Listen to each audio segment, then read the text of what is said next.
Back to Jerusalem podcast. Yeah, I'm back, and I'm armed with righteousness. With your host, Eugene Bach. He just seems like he's got it all figured out. He's a righteous dude. Yep.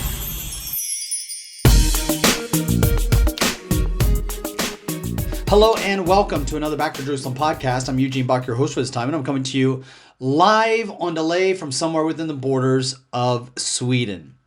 This might be the most important podcast that I do this year. This is something that you're not going to really find in the news. It's something that you'll find if you read between the lines and you do a little bit of research, or like us at Back to Jerusalem, have exposure to amazing individuals that highlight dangers in everyday life that you don't see. We have individuals that are a part of the Back to Jerusalem network, that are a part of the Back to Jerusalem Hackers Conference. We just had the Hackers Conference a couple weeks ago, and the things that they reveal, the things that they share, will blow your mind. And one of the things that we looked at together, one of the things that was highlighted, was a change that was coming from the Munich Security Conference. Now, if you haven't heard about the Munich Security Conference, it just ended. And it's one of the things that is going to shape the world, and in many ways already is, and is going to impact you in the elections around the world. The 2024 elections might be the most dangerous in history because of what just took place in Munich. And when I'm talking about elections, many of you will be thinking about the U.S. elections, the presidential elections specifically, between what looks like going to be Joe Biden and Donald Trump. But there are more elections this year than almost any other year in the last decade. They're all kind of lining up where we're seeing elections all over the world taking place in 2024 and 2025. And this is why the Munich Security Conference that just took place in Munich, Germany, last week, just concluded a couple days ago. The thing about that security conference that makes it a big deal is the agreement that was just made basically with China. Now, in many ways, there are people that will say, no, it wasn't with China, it was with TikTok. I'm telling you, this agreement with TikTok that was reached at the Munich Security Conference is basically with China. And let me tell you why.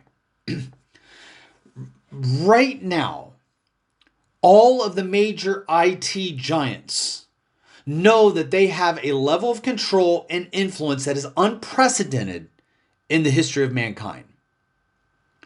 That is why China has invested into TikTok. TikTok was not just a business venture. It was created by a company called ByteDance. So no matter what you're hearing, TikTok, the director of TikTok just stood in front of Congress at a congressional hearing last month. And in that hearing, it was asked specifically, I think it was Ted Cruz, if my memory serves me correctly. Ted Cruz was asking the director of TikTok what their commitment is to the Chinese CCP, to the Chinese Communist Party. And they basically said, we're autonomous, we're in America, but their parent company that the director or the CEO veered away from every single time was that their parent company is ByteDance, based in China, carrying the Chinese flag, and is the owner of TikTok. Now, what just took place in Munich Security Conference? This is where it gets interesting. And this is so important for Christians to know, but most Christians don't know. Most people don't know what I'm about to share right now. At the Munich Security Conference, at least 5 of the top technology companies in the world joined together with China's TikTok to develop an agreement to, quote unquote, protect the integrity of democratic elections.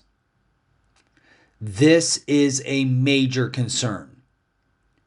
and makes me wonder if we learned nothing from the 2020 US elections and the entire COVID-19 pandemic, when the world's largest technology companies literally blocked anything from being shared on the internet that they didn't approve of. In 2020, just think about the track record that IT companies had. In the name of quote unquote public safety, you can't see me doing my air quotes right now, but this is me doing my air quotes, public safety. China does this stuff all the time. They do stuff for how do they call it? The harmony of society. This is the same verbiage. So in order to protect, or in the name of public safety, let's say, they attacked anyone and everyone that even attempted to ask questions.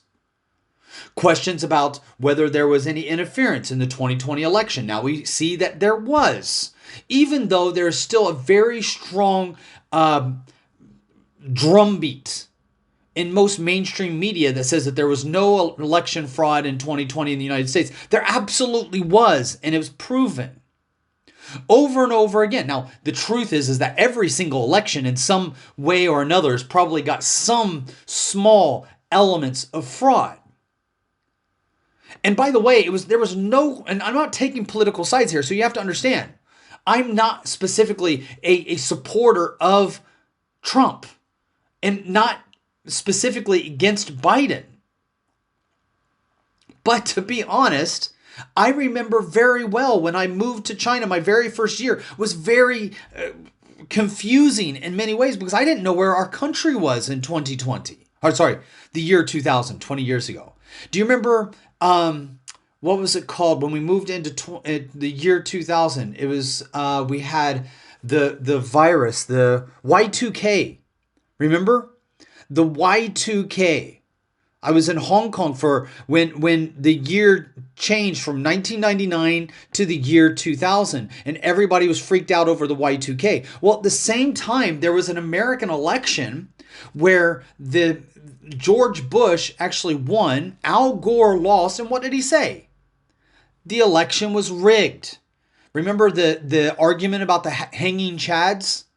Now, at that time, there was no problem, and actually it was a duty to question the integrity of the election, which is very important, by the way. I cannot specify or emphasize, excuse me, how important it is that people believe in election integrity. Because if you don't believe that an election is legitimate, you basically almost have a duty to challenge and in some cases overthrow the government because it's not duly elected. And so there was these very strong feelings that rose up in support of Al Gore, and it was supported by almost every major news outlet that there was, about judges being stopped and recount being stopped and hanging chads not being counted or too many of them being counted. SNL or Saturday Night Live, they did several skits on how the election was stolen and how the rightful person that was elected was Al Gore. There were many people that were talking about the electorate and how fraudulent the electorate is in 2016 with the election between Hillary Clinton and Trump. There was a lot of people talking about this Russian dossier on Trump, saying that he was colluding with the Russians to influence the election in Trump's favor. Now, during that time, there was no problem with questioning the election at all. But all of a sudden, in 2020, once we have IT companies coming together, they started to silence any voices that questioned things that they didn't want to be questioned, including the legitimacy of the 2020 election. Whether you believe it was legitimate or not legitimate is irrelevant. There were people that had legitimate concerns, and now we see that those concerns were not some tinfoil hat conspiracy theory They were real, legitimate problems where you have non-US citizens voting in an election. Then you had COVID-19, where anybody that challenged anything about the mainstream agreement on COVID-19 was shut down, cut off, thrown out from any discourse in the social media world, right? If you said anything about COVID-19 coming from China, that was considered to be racist. That was removed. And then it was like, well, if you said anything about it coming from anything except for bat soup, does anybody in the year 2024 still believe that COVID-19 came from freaking bat soup? Nobody. But then, if you said it came from anywhere else except for the bat soup, you were kicked off and removed from social media. If you said anything about COVID-19 coming from an actual SARS research facility in Wuhan, China, that was named after viral studies, if you said anything even remotely close, you were removed. Then if you said anything about a plethora of, if you challenge lockdowns, challenge masks, God forbid you challenge the vaccine. I did lockdowns, I did masks, I took the vaccine, but there were real questions that I had, and it turns out those questions were necessary to ask, and yet they were shut down. Why? Because the IT community came together, made agreements, and almost across the board, the things that they said were true were not. This is why it's really important that we have a debate. And whenever you hear people say the science is settled, the debate is over, that's when you know the debate has just begun. Because the science wasn't settled. The idea that you can't question science is unscientific. The very nature of science is to question, ask, poke, prod, study, examine. That is what science does. That's how we go from believing that the world is flat to being round, is by questioning.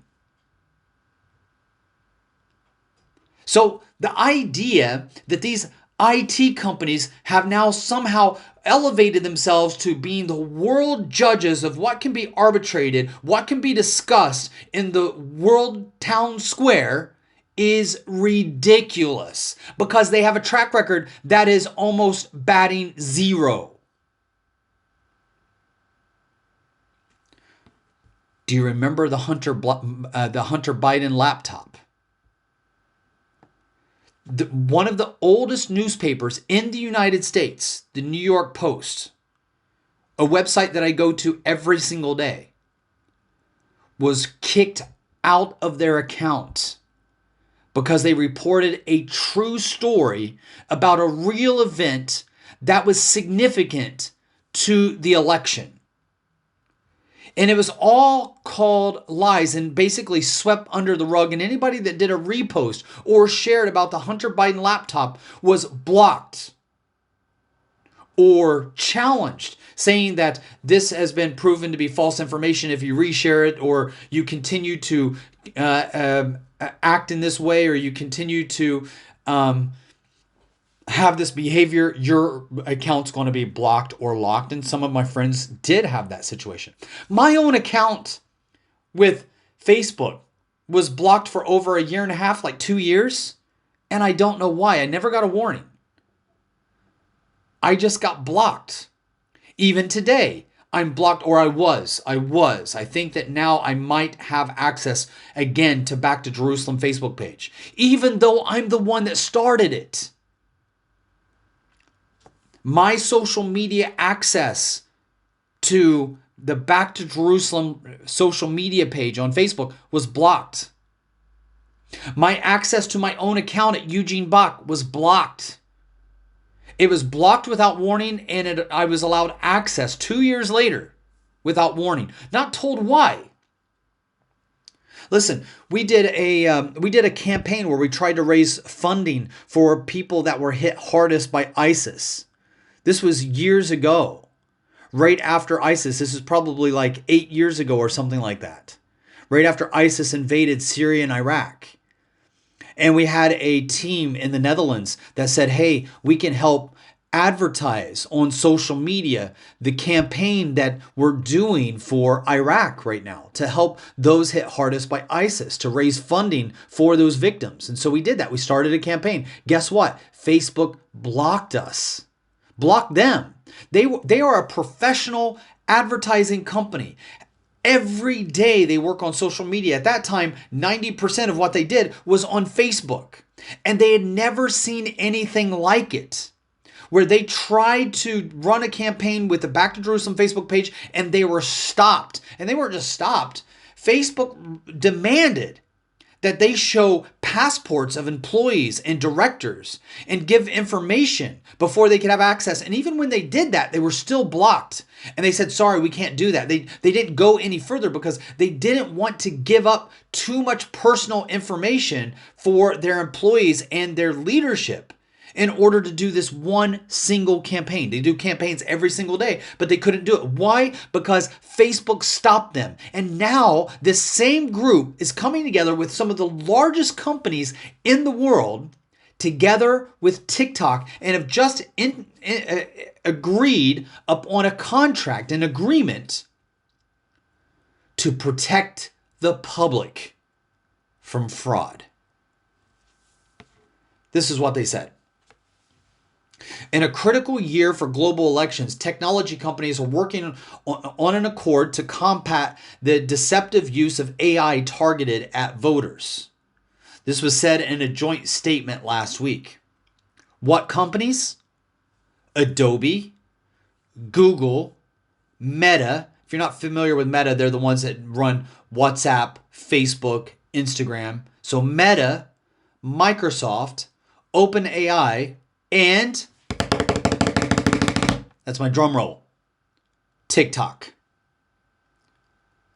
It says this in their statement. Adobe, Google, Meta, Microsoft, OpenAI, TikTok, and others are working jointly toward progress on this shared objective.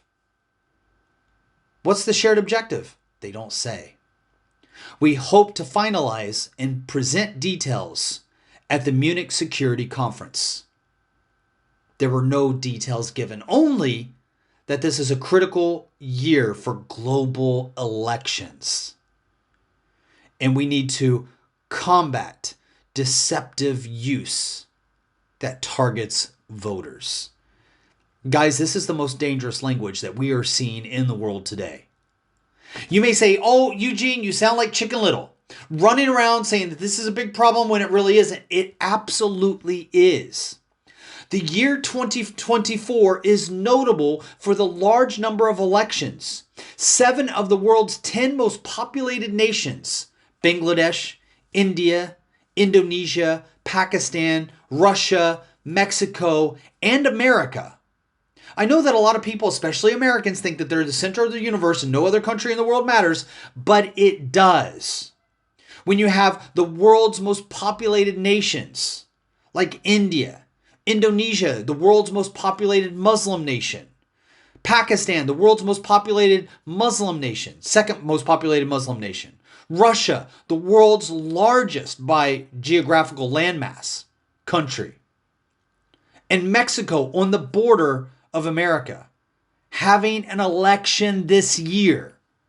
And all of these companies worldwide are coming together to collaborate and protect from fake information getting to voters. Guess who's missing? Can you guess? Guess which social media platform did not make an agreement? Let me name them again. Let me name these companies again and see if you can tell me who's missing. Adobe. So anything that you do with PDF, for instance, anything that you do in like creating graphics, basically, coming from this large company that just has so many tentacles into everyday business in almost every major corporation in the world today. You have software suites that people use for everything. So you have Adobe, Google, Meta, Microsoft, OpenAI, which is growing like gangbusters right now, coming together, collaborating with China's TikTok. China. I'm sorry, China, this communist country that doesn't even allow people to vote. By the way, people don't know that. They don't know that. They don't know that you're not allowed to vote in China. In fact, many people believe that it's not a communist country. You got to hear this.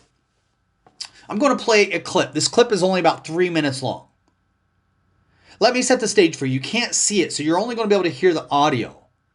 But in this clip, you have a Cuban, and Cuba's a communist country, that sees a table. I believe this is England, if I'm not mistaken. I could be wrong. This could be America, but just by looking around, it looks like it could be England, but it very well could be America as well. More likely to be America just because this person is Cuban, and most Cubans immigrate to America, not Europe, just because of the geographical location. And he's walking through a public space, kind of an open area on the sidewalk, outside of some shops. It looks like a business downtown area. And there's a small table that's set up and an Asian lady that's standing beside the table. And there's a big sign on the table that says, "Are you communist? Then get organized." And so it's a table where they want to promote communism. And there's a couple of people standing around. One of the main people that is engaged, though, is an Asian that turns out to be Chinese. Now, you have to hear this, because this shows that not even Chinese knows how things actually happen in China. Listen at this. What is this? This is a banner and this is a table. Yeah, why is that? Why is it? So he comes up and he's like, "What is this?" And she's being a little bit smart with him. And she was like, "That's a banner and this is a table." So this is a guy from Cuba who escaped from a communist country talking to a Chinese lady and a couple of her friends. They look like they're about college age students. They probably are college students, but they're promoting communism. It says, "Are you a communist?" Yeah. Then get organized. That's what it says. And also under there, it says socialist appeal. Yeah. So you're socialist. Communist and socialist, yeah? You're communist and just socialist. Yes. Oh, nice. Where are you from? I'm from China. China. You? Portugal. Portugal. So if you're from China, why you live here? So he asks her a really important question.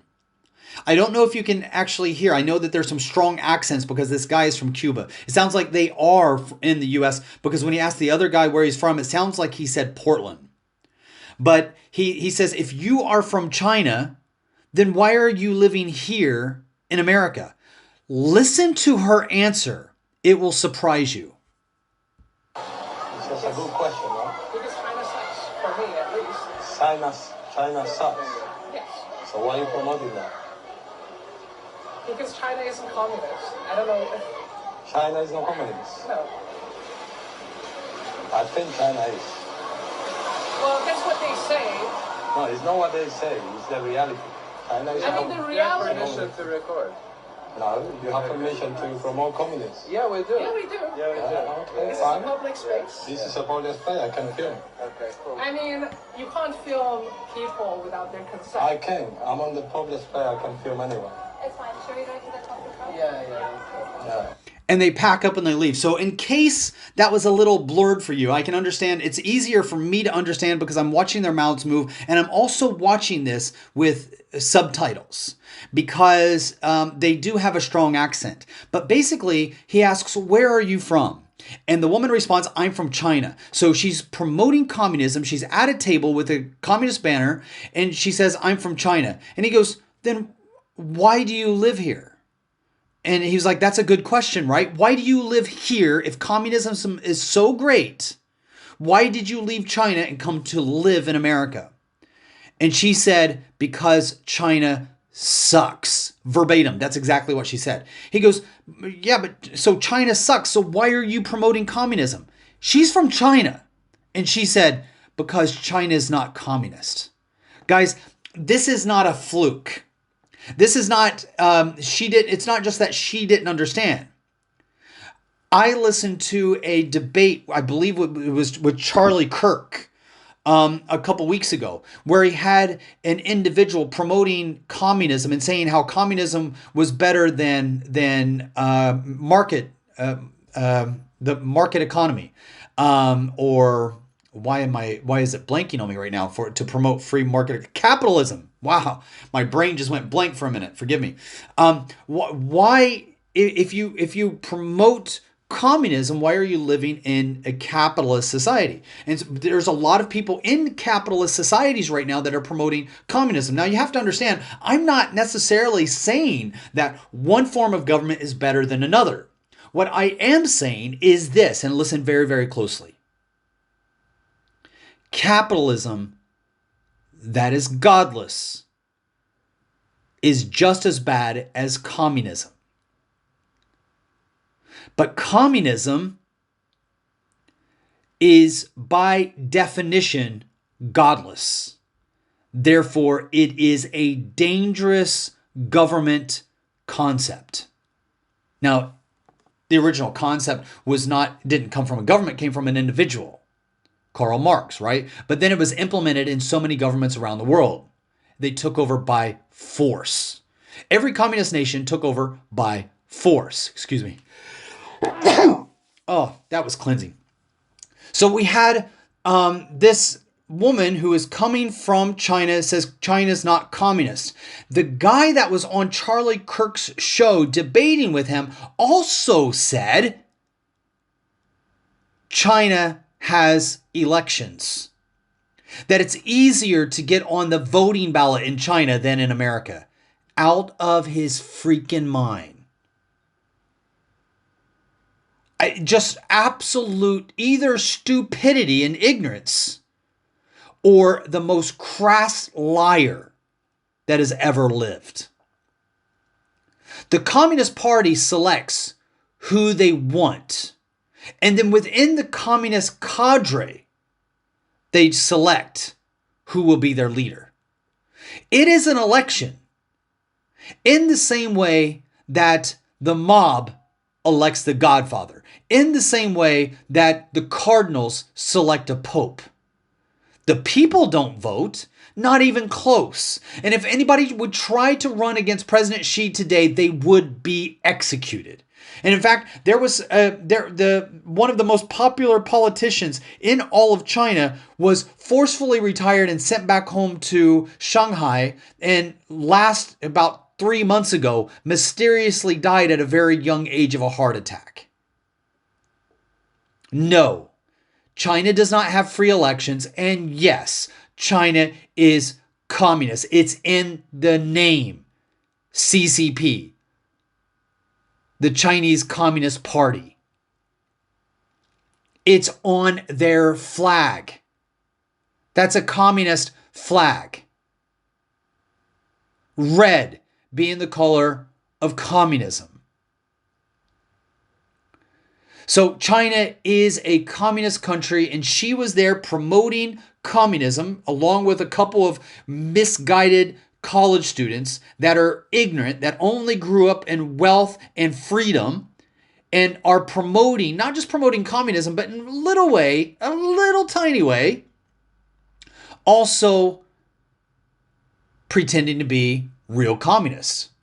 Having their little table out in public space, he said, "You're promoting this." And they're like, "Yeah, we can promote it because we're in public space," they said, defending themselves.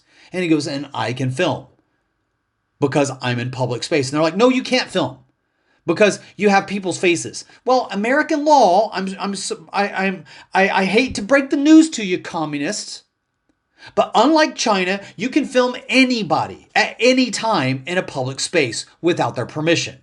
Do you know how many Hollywood people and movie stars and politicians would absolutely refuse to have themselves filmed or taken a photo of if it was a law that they could sue people. This just happened. You can go on to backtojerusalem.com and look into our archives, and there you will find an article where I show specifically this clashing taking place, where a group of Chinese were standing behind a guy that was playing the piano in an open public space in England. And as he was filming for his live audience on YouTube, he had a YouTube channel, and he plays this piano like every day. This piano was donated by Elton John, and it's out in this public space at a train station, I believe, in just outside of the center of London. And he's out there and he's playing the piano, and these Chinese are in the background, maybe about 10, 15 meters away. And they come up and approach him. All of them carrying communist flags, Chinese flags. They're carrying Chinese flags because it's Chinese New Year. And they tell the guy that is filming them, filming himself, not them, filming him, that because the guy that was filming him panned around the station and also got them, they requested and then demanded that he erase his footage and stop filming them. You can do that in China, but you can't do that in London. And then he said, this ain't communist China. And they was like, oh, this is so racist. No, you're carrying a communist China flag. So there's been some movement that has happened in universities. This is a direct result of the Confucian Institutes.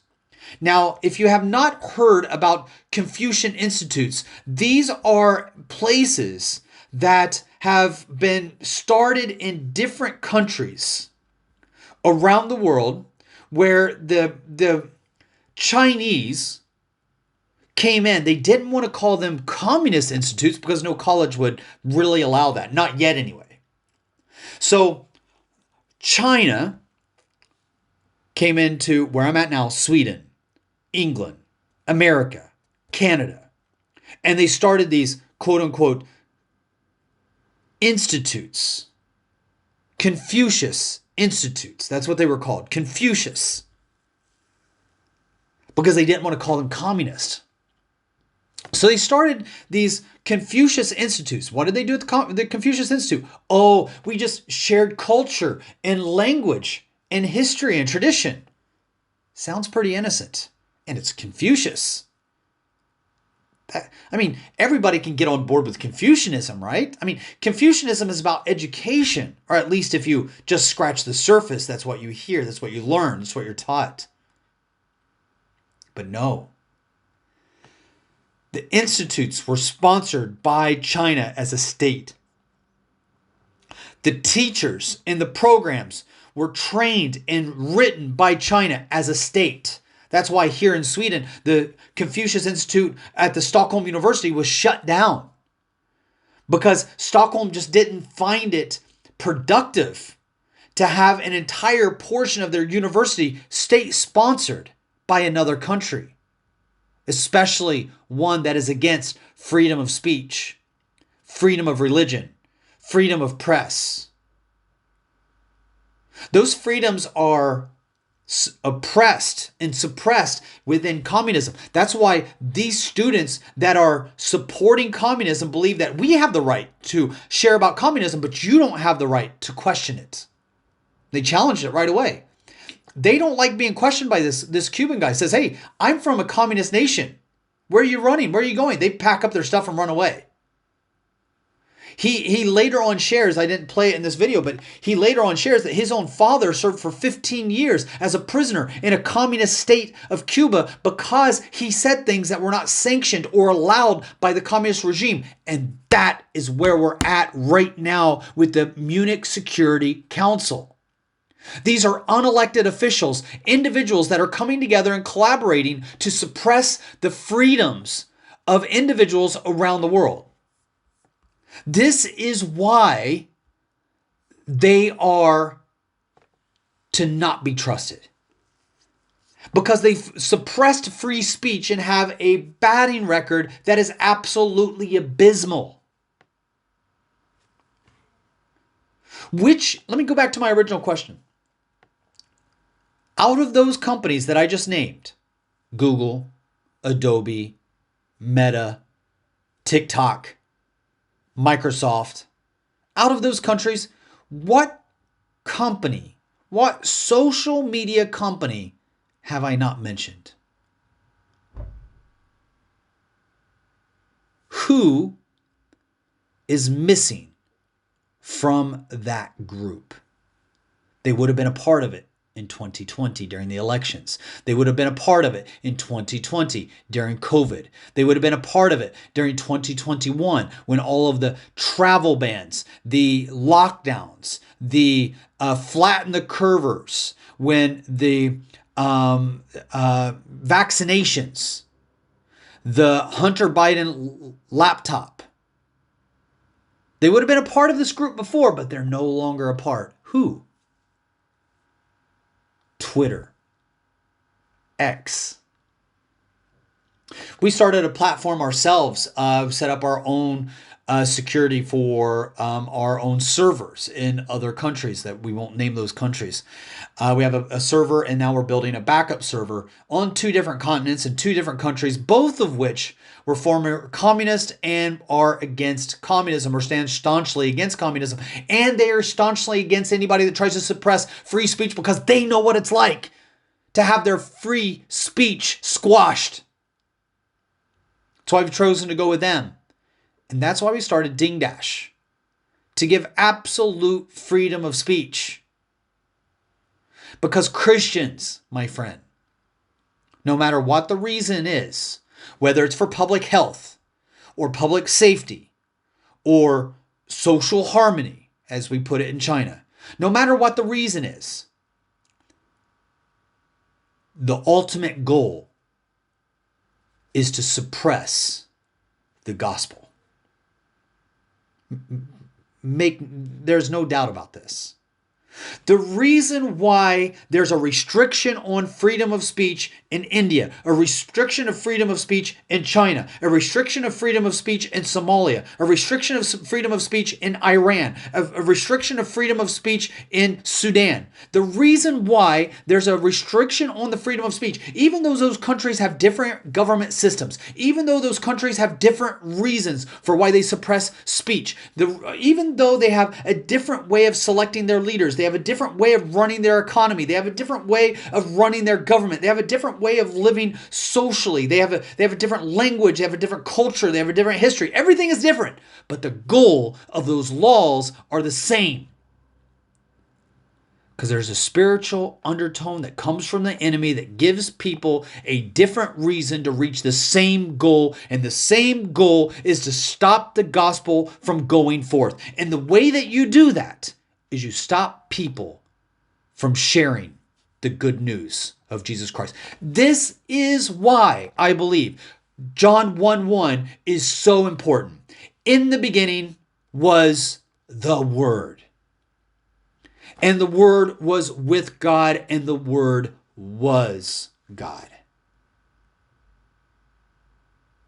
The truth is like a roaring lion. It will consume those that try to enforce a lie. It will devour those that peddle lies and deception. The truth does not have to be protected from lies. You do not need social platform gates to keep out the lies when it comes to the gospel. The lies need to keep out the truth, but the truth doesn't need to keep out the lies. The truth, I believe, every time will devour the lies and the liar. Know the truth, and the truth will set you free. Where the Spirit of the Lord is, there is liberty. The world was created by the Word of God. Time was put in place from the Word of God.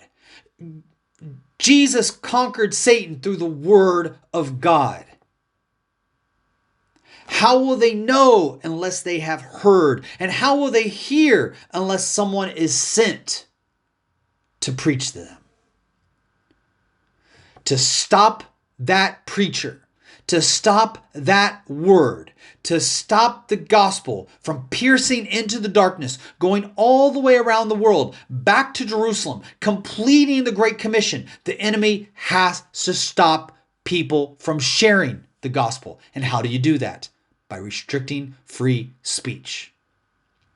I've said it before, I'll say it again. The truth is not afraid of lies. The truth will defeat lies every single time. It is the lies that fear the truth. The lies have to keep the truth out. The truth does not have to keep lies out.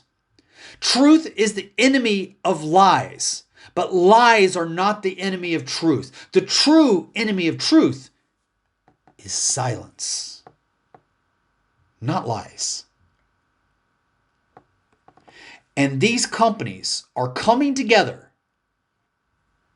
not to protect you, not to protect me, not to protect society. C.S. Lewis said this: no one is more dangerous than those who hurt you and do it for your own good. Those that believe that they're doing good by oppressing you don't feel guilty because they believe that they're doing it for a good reason. They will go without sleep. They will stay up late at night. They will spend all of their energy and their resources to oppress you when they do it for your good, when they do it out of charity. These big organizations are all coming together and they'll say, look at AI. Guys, AI can be used to change elections. They can be used to trick so many people. We have to protect people from these lies, from this trickery. People are too stupid. We need to protect them from their own stupidity. These are the dangerous individuals that you need to look out for. And they are enemies of the gospel. Because whether they recognize it or not, they are being manipulated by the enemy himself. And though they come at it from different reasons, whether you are China, Somalia, Sudan, Iran, or these big tech companies working together with TikTok, they suppress freedom of speech, for one main reason: to keep the gospel from going forward. Now, if you were to sit down with any of these CEOs or any of the people working together with these big companies and told them that, they would laugh you out of the room. We don't care about the gospel, would be their answer. You and your stupid religion. It has nothing to do with that. These are real elections that are going to be transformed because of lies, and we have to protect the people. That's the reason they give. When you go to Sudan, it's like, no, Islam is the one true religion. We have to protect the people from lies that would attack Islam. Those words are blasphemous. That outfit is blasphemous.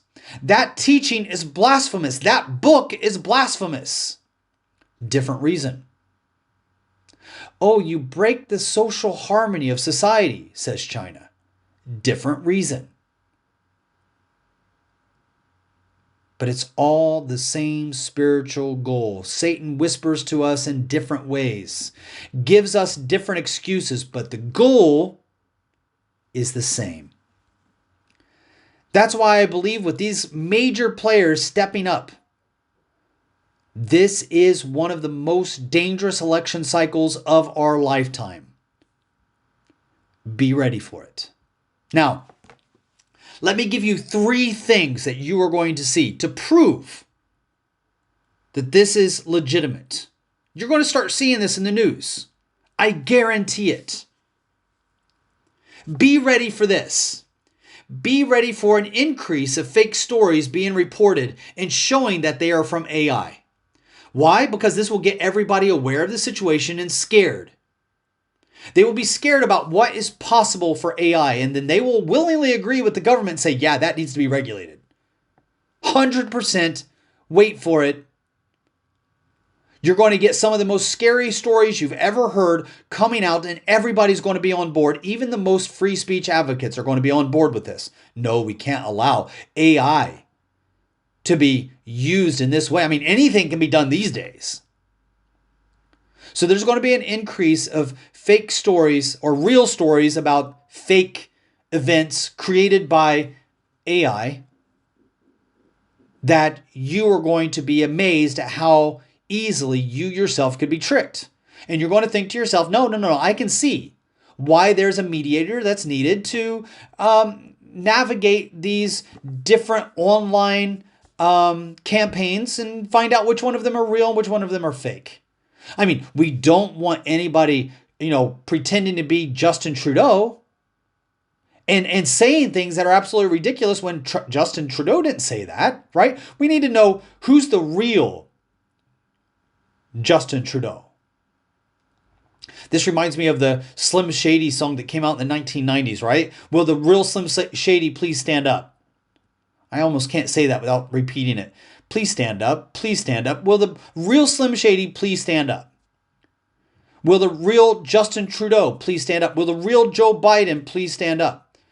Will the real Theresa May please stand up? Right? So we have these people that are in public society that could be easily mimicked by AI and say things that they didn't say, do things that they didn't do, and make the entire world believe that they did do something that they didn't do, and everybody believes it, and therefore they form the wrong opinion against that person, and it's just not right because that's AI being used in a combative way to trick people. Therefore, we need individuals to step in the middle and protect us from that. Protection is what we need, and it's that protection that the enemy seizes on.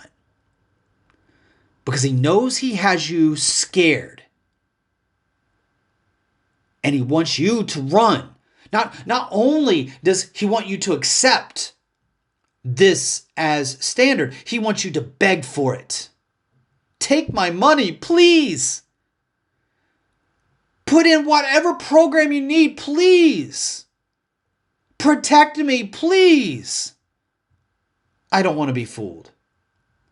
So be ready for that. Be ready for an increase of those kind of stories happening between now and the elections in the fall of this year. Second, be ready for Twitter or X to be demonized like you've never seen.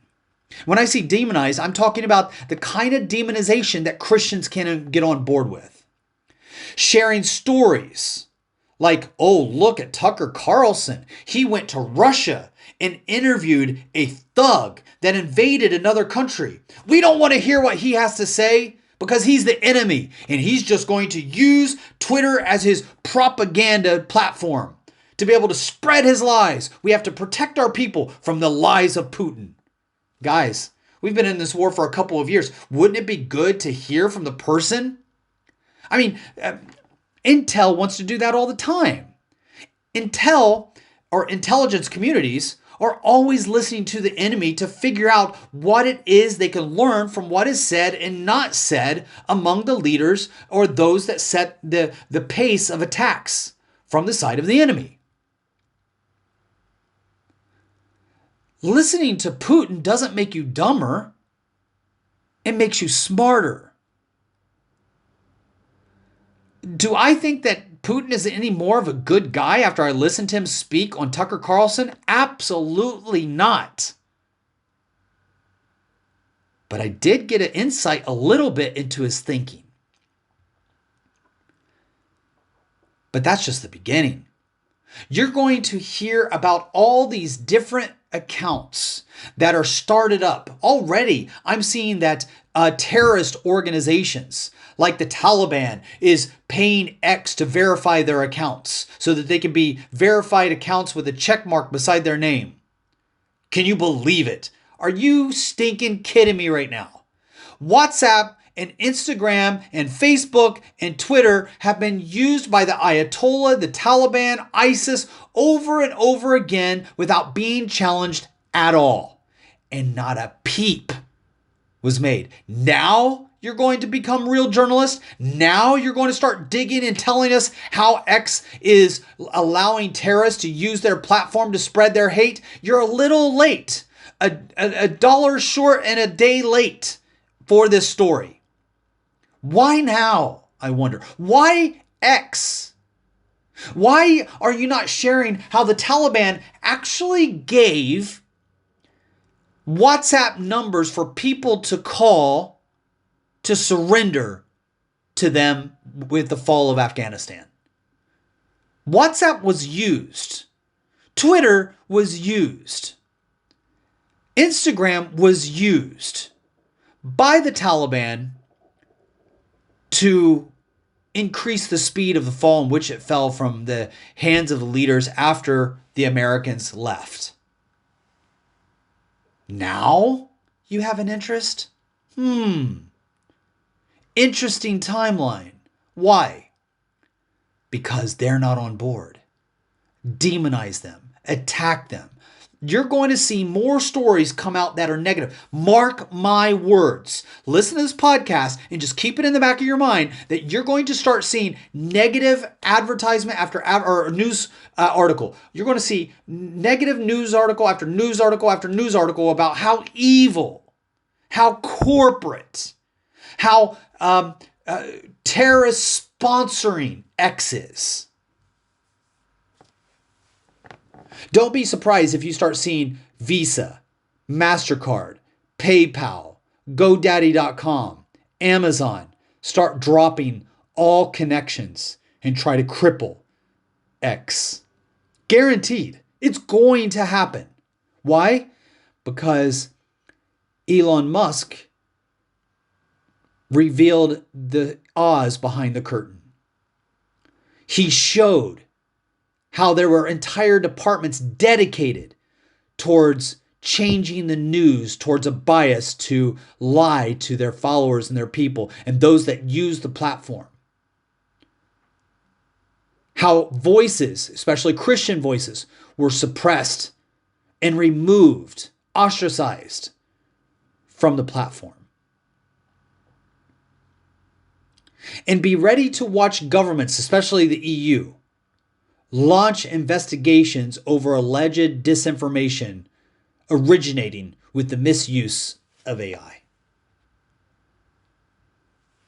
These stories are going to pop up more and more. This is going to be at the forefront more and more. This is early. I'm sharing this with you early, but it's going to happen, guaranteed, and it's going to make this one of the most dangerous elections of our lifetime. How to combat it. This is how you combat it.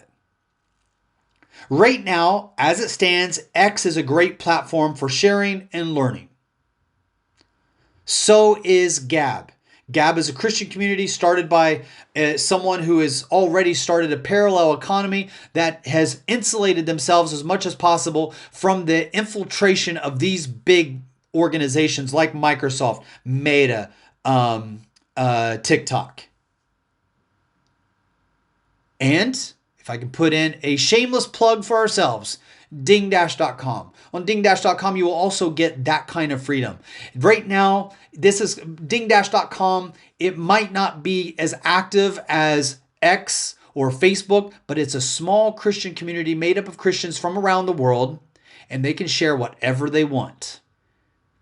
And there's not a big need for it right now, but it's kind of like that can of beans that is sitting down in the shelter, the fallout shelter, waiting for the atomic bomb or war to break out. War's coming.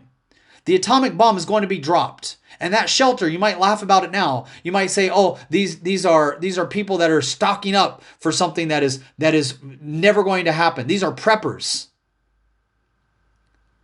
This is kind of like our beans in the basement. Prepping to allow Christians to have a free way to share with one another when times get tough. And trust me, brother, they're going to get tough. I want to thank you so much for joining us for another Back to Jerusalem podcast. Again, I'm Eugene Bach, your host for this time, coming to you live on delay from somewhere within the borders of Sweden. God bless.